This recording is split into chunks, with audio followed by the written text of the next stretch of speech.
kung ano daw ba yung ginamit ko ng mga bracket, kagaya ng MDL bracket, top box bracket, at yung ating pangmalakasang step grill, no? Kaya kapag bumili kayo ng bracket ng kagaya nito, meron na kayong mabibili na plug and play sa Rusi Flash natin. Siguro sa mga shop na nagbebenta ng ganito ng mga bracket, meron din siguro sila. So itong sa akin kasi nabili ko to sa Shopee, worth 1,000, 1,1 ata to, hindi ko matandaan, basta nasa ganun siya. Kung mapapansin nyo, ito yung aking MDL bracket. Ayan. Ganito lang yung tip ko sa inyo mga tol. Dito ko siya tinornilyo. Ayan, yung tornilyo dito, ayan. Tapos dito siya sa may kabila, yung dulo-dulo niya. 100% mga tol ay guarantee, walang kalugyan. Yung mga nagtatanong nga kung paano ko ginawa tong, or pang anong motor tong step grill na to. So gumawa lang ulit ako ng flat bar, tapos dito ko siya kinabit. Ayan, in-welding ulit pagdating dito sa may ataas. So wala ring kalugyan. Binend ko siya, tapos sinabol ko yung pinakang hugis nito para magmukha siyang plug and play, magmukha siyang para talaga dito sa motor.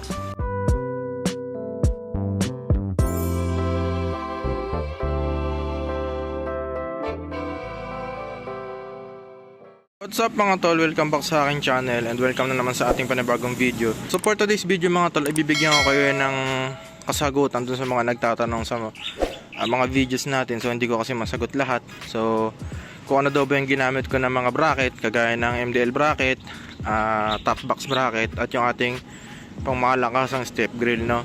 So lahat yan mga tol ay bibigyan ko kayo ng idea kung anong mga ginamit ko dyan and kung paano ko siya kinabit or paano ko siya ginawa, no?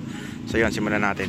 So unahin ko lang muna dito mga tol sa ating top box bracket. So yung ginamit ko dito mga tol ay DC monorack na pang Rusi Flash talaga siya. Pang Flash 150X talaga siya mga tol. Kasi nga, bago naman nilabas tong Flash 150X ay meron ng mga nauna. So meron ng GP150, yun yung Flash 150 Fi na 2 valves.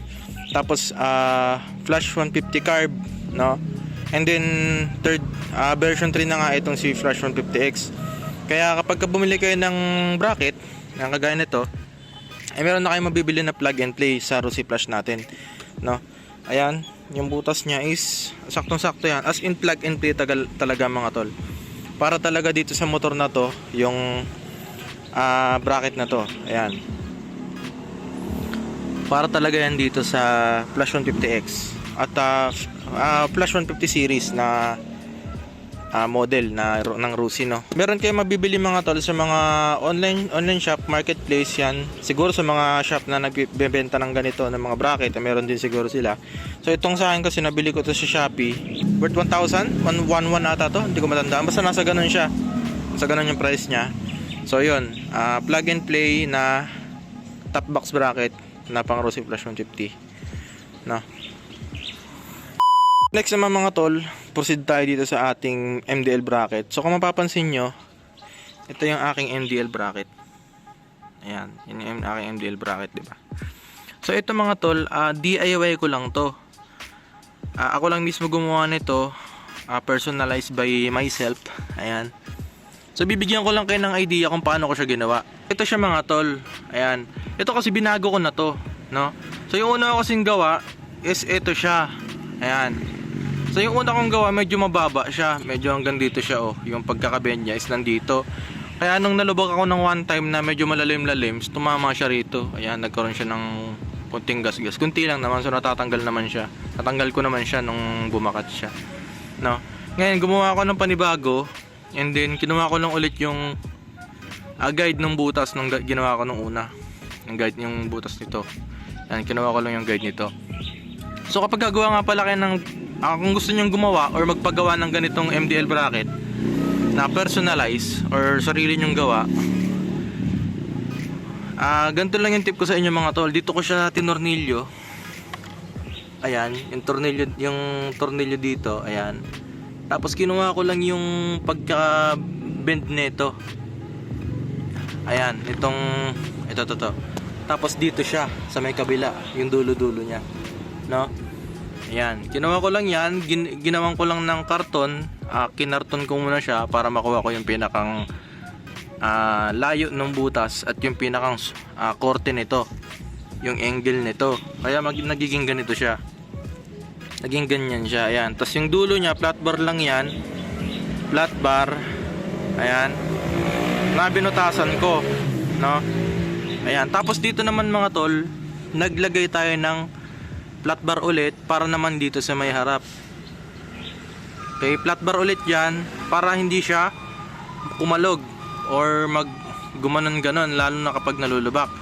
So 100% mga tol, wala tong kalog kasi nga nakatornilyo siya rito and then dito sa dulo-dulo niya, kabilang dulo. So ayan yung itsura niya. Hindi ko alam kung kita sa video, medyo against the light kasi.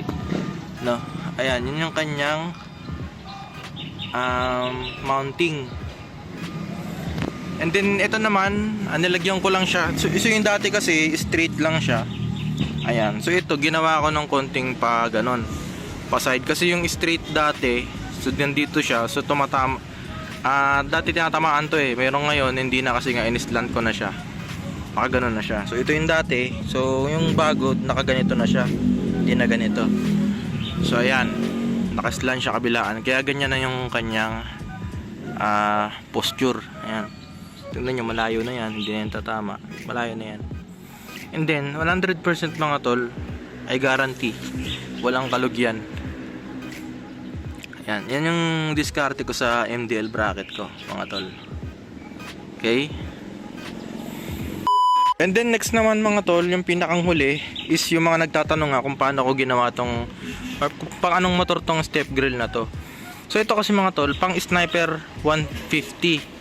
No, pang sniper 150 to, na-order ako ng pang sniper 150 and then ako na nag-convert mismo dito sa aking flash 150X.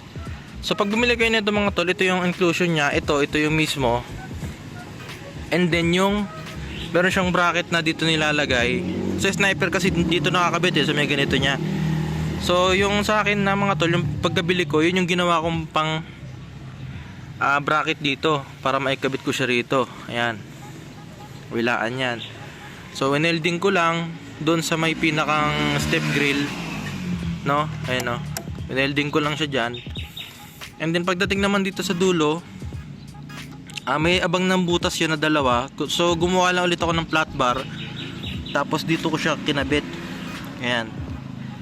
Dito, kinuha ko lang yung sukat nito, yung korte nito, no? Kinuha ko yung korte niya, gumamit ako ng alambre para makuha ko yung korte niya or para yung flat bar is hindi siya bumangga dito sa ating fairing, sa may inner fairings natin. Kabilaan yan. Ayan. And then welding ulit pagdating dito sa may ataas. So wala rin kalog yan.